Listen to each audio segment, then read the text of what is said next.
Es verdad que no tuvimos la carrera más entretenida del mundo en Imola, pero sí que podemos sacar algunas conclusiones muy interesantes. Y como siempre, lo vamos a hacer utilizando los datos, que ya sabéis, los saco después de cada gran premio para que entre todos podamos entender mejor lo que ha pasado. Entonces, aquí tenemos toda la información y en lo que quiero hacer especial hincapié es en el rendimiento de los primeros equipos, porque ya hemos visto evoluciones de Red Bull, de McLaren, de Ferrari, de Aston Martin, de Mercedes. Entonces, es verdad que algunas han sido más grandes que otras, por así decirlo, pero ya todos han dado un paso hacia adelante, sea más grande o sea más pequeño, o se esperase que fuese más grande o se esperase que fuese más pequeño. Y es verdad que después del Gran Premio podemos pensar, bueno, pues está claro que Red Bull sigue estando arriba, luego tenemos a McLaren y luego a Ferrari, es decir, Ferrari empezó segundo, pero McLaren con su evolución se ha puesto segundo y ya le ha quitado el puesto. Incluso podíamos pensar, bueno, sí, Red Bull sigue siendo el primer equipo, pero tanto Ferrari como McLaren están un poquito más cerca.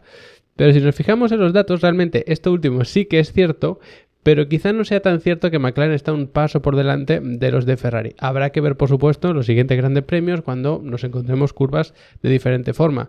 Mónaco estará lleno de curvas de baja velocidad. Por supuesto, haremos ahí un buen análisis a ese circuito, como siempre, con reglajes, telemetría, pilotaje y todo esto. Y ya nos encontraremos circuitos de más velocidad, curvas rápidas, muchas rectas y todo esto. Pero con lo que tenemos hasta ahora, en un circuito lleno de curvas de velocidad media como es Imola, es cierto que McLaren está un poquito por delante de Ferrari, pero solo con ciertos neumáticos. Ojo, bueno, estas son las estrategias que, como veis, pues todo el mundo más o menos siguió la misma, al menos los de la parte de arriba. Neumático medio, se cambia en torno a la vuelta 20, bueno, entre la 20 y la 25 podríamos decir, se pone un neumático duro y hasta el final. Por eso, evidentemente, el neumático protagonista fue el neumático duro.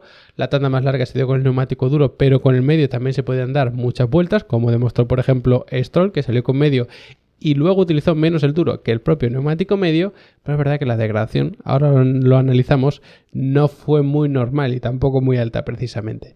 Entonces, como os decía, como todos siguieron más o menos una misma estrategia, podemos comparar los ritmos entre sí. Y fijaos qué curioso, si nos fijamos en el neumático medio, que fue el neumático inicial, aquí tenemos a Russell, Pérez y Alonso como los primeros porque lo pusieron después, pero de los que empezaron con el neumático medio, primero tenemos a Verstappen, veis que pone 1 de 2, es decir, el primer stint de 2 que hizo. Desde la vuelta 1 hasta la 23, Norris hasta la 21, Leclerc hasta la 24, Carlos hasta la 26, Piastri hasta la 22, Russell hasta la 20, Hamilton hasta la 26. Teniendo eso muy en cuenta que sí, todos los stints fueron el primero con el medio, pero claro, si lo alargas un poquito más ya sufres más de degradación. Si pones luego el neumático duro con más combustible, también vas a tener peores tiempos porque ese extra de combustible hace que pese más el coche y se pueda notar, ¿vale? Depende tanto del peso del coche como de la degradación de los neumáticos. Dicho eso, suponiendo que son más o menos iguales, que exactamente no lo son, pero más o menos, Verstappen desde la 1 hasta la 23, 1.21.0, aunque casi 21.1. Norris, 1.21.4, es decir, le está sacando en torno a 3-4 décimas, en ritmo puro con el neumático medio. Y luego justo tenemos a Leclerc con un ritmo prácticamente calcado al de Norris, parando 3 vueltas más tarde. Que sí, ahí tenemos menos combustible, pero también un poquito más de degradación, porque efectivamente ese neumático medio ya se le empezaba a notar un poco de degradación. Luego justo después tenemos a Carlos, que estaba más o menos a 1,5 décimas, un poquito más, y detrás está Piastri, con un tiempo prácticamente calcado al de Carlos. Entonces tenemos un Leclerc por detrás de Norris, pero prácticamente igual, y un Piastri por detrás de un Carlos, pero prácticamente igual. Entonces, ¿qué nos está diciendo esto, aparte de que el tráfico pues influía mucho en Monza? Pues que sí, quizá Norris sea el más rápido de esta zona, con ese neumático medio, pero luego tampoco mucho. Y si nos vamos al neumático duro, fijaos que tenemos a Leclerc el primero. Recordad que era el tercero en este ranking con el medio, pues con el duro es el primero, el segundo es Norris, que es el segundo tanto con el duro como con el medio, y Verstappen es el tercero. Es cierto que para la vuelta 25, es decir, aquí pues está desde la vuelta, porque claro, la 24 y la 25 son vueltas en las que estás pues entrando y saliendo del pit stop, no se tiene en cuenta para el ritmo. Entonces Verstappen empieza en la 25 con el ritmo, Norris desde la 23, por lo tanto ha estado con más combustible al principio y con más degradación al final. Pues aún así fue más rápido que Verstappen. Y luego, número 1, tenemos a Leclerc que paró en la 26. Que estos sí podían encajar, es decir, paras una vuelta más tarde que Verstappen, es normal que tengas un poco de mejor ritmo porque ya es con menos combustible y además un poquito menos de degradación. Pero una vuelta, o sea que es prácticamente lo mismo. Por lo tanto, ojo, porque el que era tercero que era Ferrari con el neumático medio, resulta que es el primero con el duro. Quien era primero con el medio, que resulta que era Verstappen con el Red Bull, resulta que es el tercero con el neumático duro. O sea que aquí influyó muchísimo el neumático. Y luego es verdad que seguimos teniendo a Carlos y Piastri, digamos, como los peores, por así decirlo, de esta zona, pero aquí se vuelven a invertir. Un ritmo muy parecido, unas 4 centésimas más o menos entre ellos, y Piastri por delante de Carlos, mientras que con el medio era Carlos por delante de Piastri. Es decir, se invierten también estas dos posiciones. ¿Significa entonces que el McLaren es más rápido que el Ferrari, que aunque Ferrari ya ha traído evoluciones, no están a la altura y tal? Hombre, pues viendo esto está bastante claro que no. Y de hecho, si nos venimos aquí abajo del todo, para comparar los ritmos, fijaos que este es Leclerc, el de la línea roja Ferrari, y el de la línea naranja McLaren, pues es Norris. En el primer stint sí que es más rápido aquí Norris. Luego hay unas vueltas en las que no, cuando ya se empieza a notar un poquito de degradación y demás. Luego ya vuelve otra vez al ritmo de más rápido, luego más lento, es decir, prácticamente calcados, como hemos visto antes.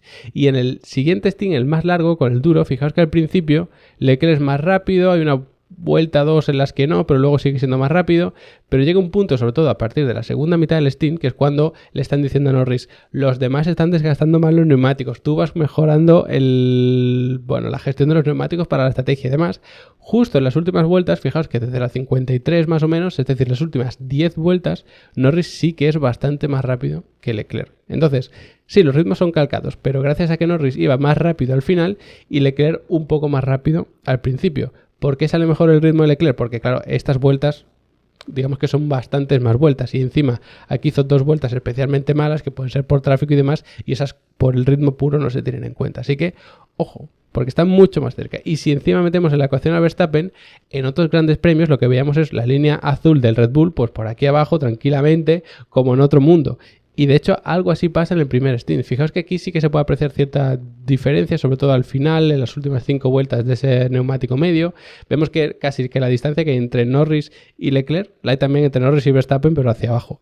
Pero con el siguiente stint vemos totalmente mezcladas las líneas, tanto la roja como la azul, como la naranja del McLaren. Así que ya veis que tenemos una Fórmula 1 ahora bastante interesante. ¿Y qué pasa si metemos, por ejemplo, comparando con Norris a los Mercedes? Bueno, vamos a poner a Hamilton, que hizo una estrategia más parecida. Pues sí que se les nota un escaloncito por debajo. Fijaos que son bastante más lentos que los McLaren al principio, y luego, tras unas vueltas también bastante caóticas, también se ve como encima tienen aquí como más degradación.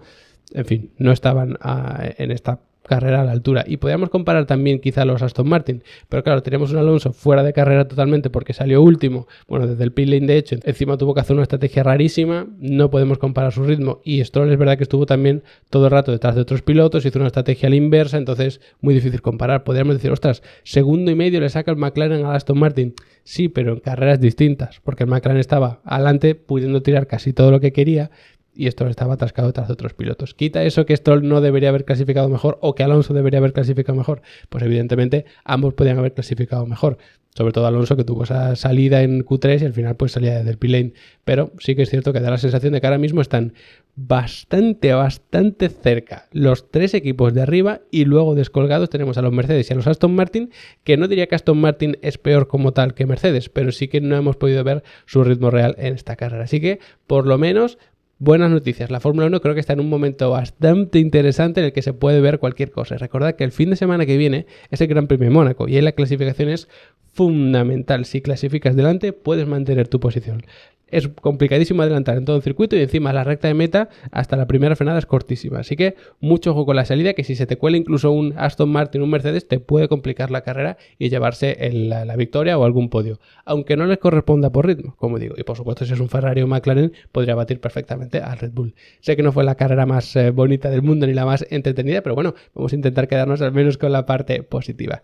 Y ya sabéis, hablando de cosas positivas, que tenéis una manera espectacular de aprender de automovilismo, tanto real como sim racing, que es Level Up Academy, mi academia personal. Son 15 euros al mes y accedéis a todo el contenido. Hay 50 cursos, 20 y tantas masterclasses, las descargas, el soporte para las dudas, los certificados, los setups para sim racing. Así que de verdad no tenéis excusa, tanto si lo tenéis como un hobby como si queréis ser profesionales de ello. Porque hay algunos que me preguntáis que cómo llegar a ser ingeniero de competición o de Fórmula 1 y demás, y el camino habitual pues es pasar por una ingeniería, luego por un máster especializado, pero en esos máster hacerlo no te garantiza que vayas luego a triunfar en el mundo del automovilismo, ni siquiera que vayas a encontrar tu hueco. Entonces, si te formas bien, vas a poder destacar dentro del máster y además, para entrar algunos, hacen como una especie de entrevista técnica, por así decirlo, y ostras, si os habéis visto el itinerario que os recomiendo para futuros ingenieros, os aseguro que vais a destacar también mucho en esa entrevista inicial. Como siempre, gracias por haberos quedado hasta el final del vídeo y nos vemos mañana hablando ya del circuito de Mónaco.